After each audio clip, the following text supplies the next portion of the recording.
ناظرین گرامی، حضرت امام حسین رضی اللہ تعالی عنہ کی حیات طیبہ کو 4 ادوار میں تقسیم کیا جاتا ہے۔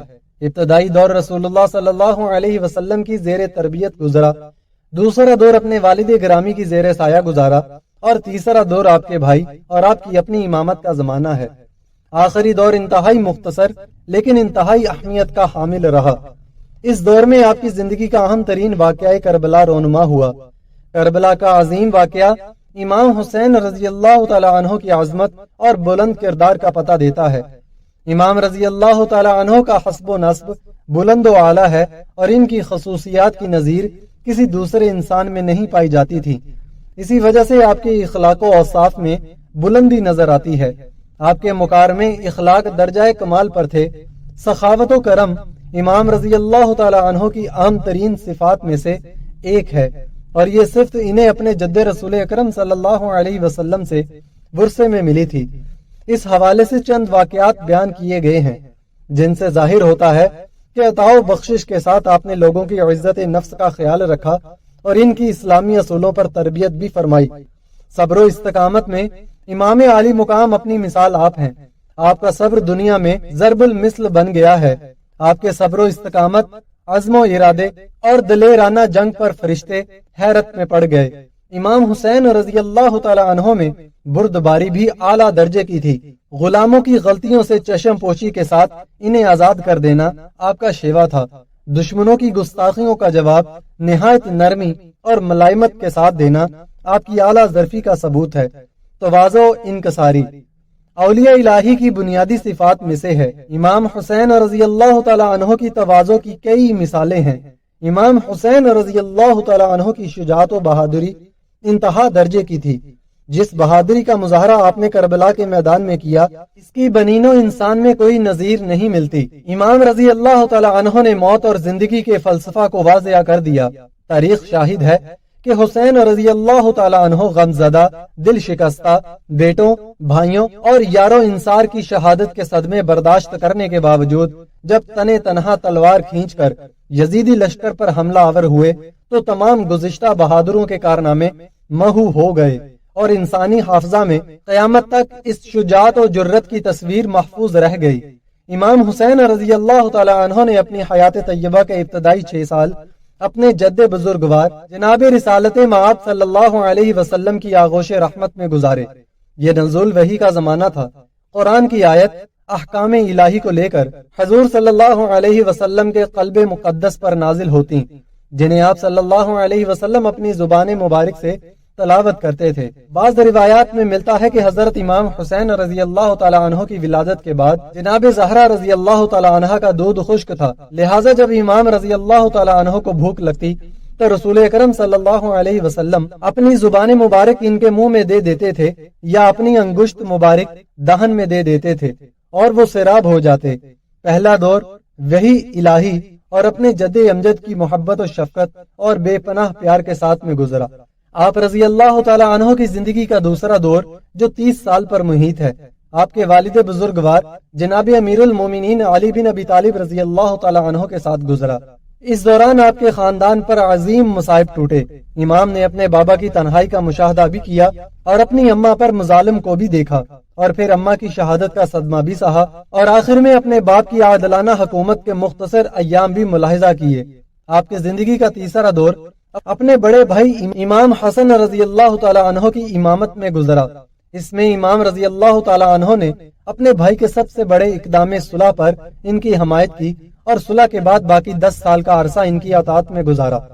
امام حسین رضی اللہ تعالی عنہ کی زندگی کے آخری دور میں اہم ترین واقعہ کربلا رونما ہوا۔ یہی ایک واقعہ آپ کی پوری زندگی پر حاوی ہو گیا۔ تاریخ انسانی میں بڑے بڑے واقعات اور انقلابات پیش آئے، مگر واقعہ کربلا کی عظمت ان سب سے بڑھ کر ہے۔ عرب کے ایک فلسفی شاعر نے کہا ہے، بے شک بڑے کارناموں کے لیے بڑی شخصیات ہی درکار ہوتی ہیں، یعنی عزم و ارادے کے حامل افراد کی شخصیات کے مطابق ان کے عزائم ہوتے ہیں، اور اعلیٰ مرتبہ ہستیوں کی مناسبت سے ہی ان کی بزرگیاں ہوتی ہیں۔ چھوٹے آدمی کی نگاہ میں چھوٹا سا کام بھی بڑا معلوم ہوتا ہے، اور بڑے کی نگاہ میں بڑا کام بھی چھوٹا سا معلوم ہوتا ہے۔ اس نقطۂ نظر سے دیکھا جائے تو کربلا جیسے عظیم الشان کارنامے کا حامل ہونا ہی امام حسین رضی اللہ تعالی عنہ کی شخصیت کی عظمت اور ان کے کردار کی بلندی پر واضح ثبوت پیش کر دیتا ہے، جس کا شاید پورے طور پر اندازہ کرنا اور پھر اسے واضح طور پر الفاظ کے ذریعے بیان کرنا مورخین کے تصور اور تحریر کی قوت سے باہر ہو۔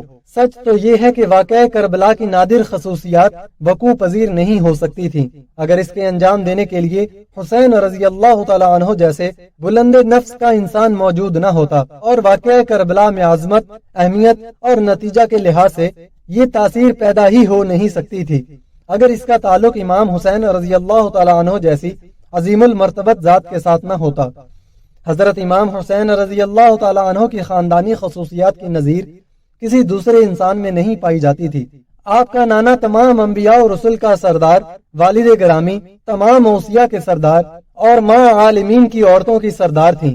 ان خاندانی خصوصیات کے ساتھ جو ظاہری اسباب کی بنا پر حسن فطرت کے ضامن ہیں، حسین رضی اللہ تعالی عنہ نے تربیت ایسی بلند پائی تھی جس سے انسان کے اخلاق و اوصاف میں بلندی پیدا ہونا لازمی ہے۔ حضرت امام حسین رضی اللہ تعالی عنہ کے مکارم اخلاق درجہ کمال پر تھے۔ یہاں پر ان میں سے چند محاسن کی طرف اشارہ کیا جاتا ہے۔ امام حسین رضی اللہ تعالی عنہ انتہائی فیاض اور خلق خدا کو فائدہ پہنچانے کی فکر میں رہتے تھے۔ اس کے واقعات تاریخ میں بکثرت ملتے ہیں۔ رسول کرم صلی اللہ علیہ وسلم نے فرمایا، حسین رضی اللہ تعالی عنہ میں میری بہادری اور سخاوت ہے۔ سخاوت آپ کو اپنے نانا سے ورثے میں ملی تھی۔ یوں تو امام حسین رضی اللہ تعالی عنہ رسول خدا صلی اللہ علیہ وسلم کے تمام اوصاف کے وارث تھے، لیکن خصوصیت کے ساتھ سخاوت اور شجاعت بخشنے سے ظاہر ہوتا ہے کہ آپ کے یہ اوصاف ضرور امتیاز رکھتے ہیں۔ امام حسین رضی اللہ تعالی عنہ اپنے بھائی حسن رضی اللہ تعالی عنہ کی شہادت کے بعد مسجد نبوی کے ایک گوشے میں تشریف فرما تھے۔ عبداللہ بن زبیر اور عتبہ بن ابی سفیان ایک دوسرے کونے میں بیٹھے ہوئے تھے۔ اسی دوران اونٹنی پر سوار ایک عربی آیا۔ اس نے اونٹنی کو مسجد کے دروازے پر باندھا اور مسجد میں داخل ہوا۔ عتبہ کے پاس آ کر کھڑا ہوا۔ اس نے سلام کیا۔ اس نے سلام کا جواب دیا۔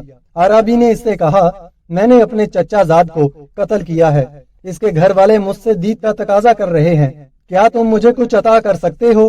عتبہ نے اپنے غلام کو اسے 100 درہم دینے کا حکم دیا۔ اس کے بعد عربی عبداللہ بن زبیر کے پاس گیا اور اپنی بات کو دہرایا۔ اس نے 200 درہم دینے کا حکم دیا۔ عربی نے انہیں پھینکتے ہوئے کہا، یہ مقدار تو میری کسی مشکل کو حل نہیں کرتی۔ پھر وہ امام حسین رضی اللہ تعالی عنہ کی خدمت میں حاضر ہوا، سلام پیش کیا اور اپنی حاجت بیان کی۔ امام حسین رضی اللہ تعالی عنہ نے اس سے مخاطب ہوئے اور فرمایا، ہم وہ افراد ہیں جو عطا و بخشش معرفت کے حساب سے کرتے ہیں۔ اس نے کہا، آپ جو چاہیں پوچھیں۔ امام رضی اللہ تعالی عنہ نے پوچھا، یا عربی، ہلاکت سے نجات کا راستہ کیا ہے؟ اس نے جواب دیا، خدا پر توکل۔ آپ رضی اللہ تعالی عنہ نے پوچھا، کون سا عمل افضل ہے؟ اس نے کہا، اللہ تعالی پر اعتماد اور بھروسہ۔ امام رضی اللہ تعالی عنہ نے تیسرا سوال کیا، انسان کی زندگی میں کون سا عمل بہتر ہے؟ اس نے جواب میں کہا، علم، جو علم و بردباری کے ساتھ ہو۔ امام رضی اللہ تعالی عنہ نے فرمایا، اگر یہ اس کے پاس نہ ہو تو پھر؟ عربی نے کہا، مال جو سخاوت کے ساتھ مزین ہو۔ امام رضی اللہ تعالی عنہ نے فرمایا، اگر یہ بھی اسے حاصل نہ ہو تو اس نے کہا، پھر اس کے لیے زندگی سے بہتر موت ہے۔ امام رضی اللہ تعالی عنہ نے تعجب کیا اور اپنے منشی سے کہا کہ اسے 20,000 درہم دے دو۔ 10,000 درہم تمہاری ادائیگی کے لیے اور باقی 10,000 تمہاری مشکلات دور کرنے اور اپنے اہل و عیال کی ضروریات پورا کرنے کے لیے ہیں۔ اس کے بعد عربی نے یہ اشعار پڑھے، نیک کاموں میں آپ نے سب لوگوں پر سبقت لی ہے، آپ سخی ہیں اور کوئی آپ کی عظمت تک نہیں پہنچ سکتا۔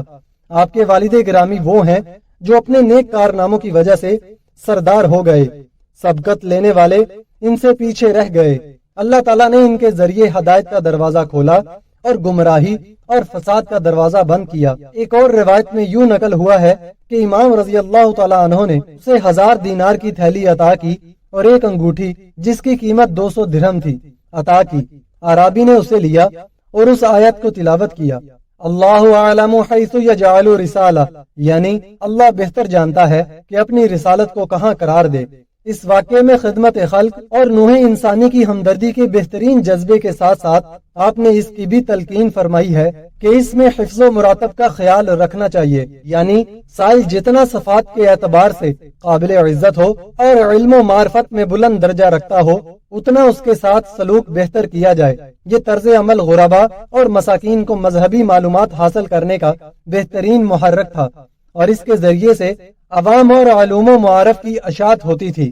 تاریخ ابن عساکر میں بیان ہوا ہے کہ ایک سائل مدینے کی گلیوں میں پھرتا ہوا امام حسین رضی اللہ تعالیٰ عنہ کے دروازے پر پہنچا اور دروازہ کھٹکھٹانے کے بعد یہ اشعار پڑھنے لگا: جس نے آپ سے امید باندھی وہ کبھی مایوس نہیں ہوا، اور جس نے آپ کا دروازہ کھٹکھٹایا وہ خالی ہاتھ نہیں لوٹا۔ آپ جود و سخا کے مالک اور قابل بھروسہ ہیں، اور آپ کے والد فاسقین کی گردنیں اڑانے والے تھے۔ امام حسین رضی اللہ تعالیٰ عنہ نماز میں مشغول تھے۔ آپ نے جلدی سے نماز ختم کی اور اعرابی کے پاس آ گئے۔ آپ نے اس کے چہرے پر سختی اور فکر کے اثرات مشاہدہ کیے۔ امام رضی اللہ تعالیٰ عنہ نے اپنے منشی کو بلایا اور پوچھا کہ ہمارے اخراجات کے لیے کتنی رقم موجود ہے۔ اس نے کہا: مولا 200 درہم، جن کے بارے میں آپ نے حکم دیا ہے کہ آپ کے اہل و عیال کے اخراجات پورے کروں۔ آپ نے فرمایا: انہیں لے آؤ، کیونکہ کوئی آیا ہے جو ہم سے زیادہ ان پیسوں کا حقدار ہے۔ امام رضی اللہ تعالیٰ عنہ نے اس سے درہم لے کر اس اعرابی کے حوالے کر دیے اور پھر یہ اشعار پڑھے: اے اعرابی، لے لو اسے، میں تجھ سے عذر خواہی کرتا ہوں اس لیے کہ تیرا حق مجھ سے ادا نہ ہوا۔ یقین کرو میں تیرے حال پر بہت مہربان ہوں۔ اگر آج ہمارے لیے کچھ حکومت ہوتی اور ہمارا حق غضب نہ ہوتا تو دیکھتا کہ ہمارا ابر کرم تجھ پر کیسے برستا، لیکن کیا کریں، گردش زمان نے ہمارے امور متغیر کر دیے ہیں اور ہمارا ہاتھ ان دنوں میں تنگ ہے۔ اعرابی نے حضرت سے رقم لی اور رونے لگا۔ فرمایا: کیا تو اس لیے روتا ہے کہ یہ رقم تھوڑی ہے؟ عرض کیا: اے آقا، میں اس لیے روتا ہوں کہ ایسے سخی ہاتھ کیسے خاک میں پنہا ہو جائیں گے۔ اعرابی نے وہ رقم پکڑی اور کہا: انصار مدینہ میں سے ایک شخص امام حسین رضی اللہ تعالیٰ عنہ کی خدمت میں حاضر ہوا اور کہا: میری ایک حاجت ہے۔ آپ رضی اللہ تعالیٰ عنہ نے فرمایا: اے انصاری برادر، اپنے چہرے کو سوال اور مانگنے کی ذلت سے بچا اور اپنی ضرورت کو تحریری صورت میں بیان کرو، میں تمہاری حاجت کو پورا کروں تاکہ تم خوش ہو جاؤ۔ انصاری نے لکھا کہ فلاں شخص کا میں 500 دینار کا مقروض ہوں، وہ مجھ سے قرض کی واپسی کا تقاضا کر رہا ہے۔ میں آپ سے درخواست کرتا ہوں کہ آپ اس سے بات کریں تاکہ وہ مجھے کچھ مہلت دے دے۔ آپ نے تحریر کا مطالعہ کیا اور گھر تشریف لے گئے۔ آپ نے تھیلی اسے دی جس میں 1000 دینار تھے۔ فرمایا: 500 دینار سے اپنا قرض ادا کرو اور باقی تمہاری دیگر ضروریات کو پورا کرنے کے لیے ہے۔ اور اس سے فرمایا: 3 قسم کے افراد کے علاوہ کبھی کسی سے حاجت طلب نہ کرنا، دیندار شخص سے یا علی المرتبت اور صاحب مروت آدمی سے یا پھر اعلیٰ نسب فرد سے طلب کرنا، کیونکہ متدین شخص تیری حاجت کو پورا کرنے کے ذریعے اپنے دین کو بچائے گا، صاحب مروت آدمی اپنی عزت کی خاطر تیری حاجت کو پورا کرے گا، اور حسب و نسب کا حامل شخص جانتا ہے کہ تو نے اپنی عزت داؤ پر لگائی ہے، اس لیے وہ خالی نہیں لوٹائے گا اور تیری حاجت پوری کرے گا۔ ناظرین گرامی، اگر یہ ویڈیو آپ کو اچھی لگی تو ویڈیو کو لائک کریں اور ہمارے YouTube چینل کو سبسکرائب کریں تاکہ ہم مزید اس طرح کی ویڈیوز آپ کے لیے لاتے رہیں۔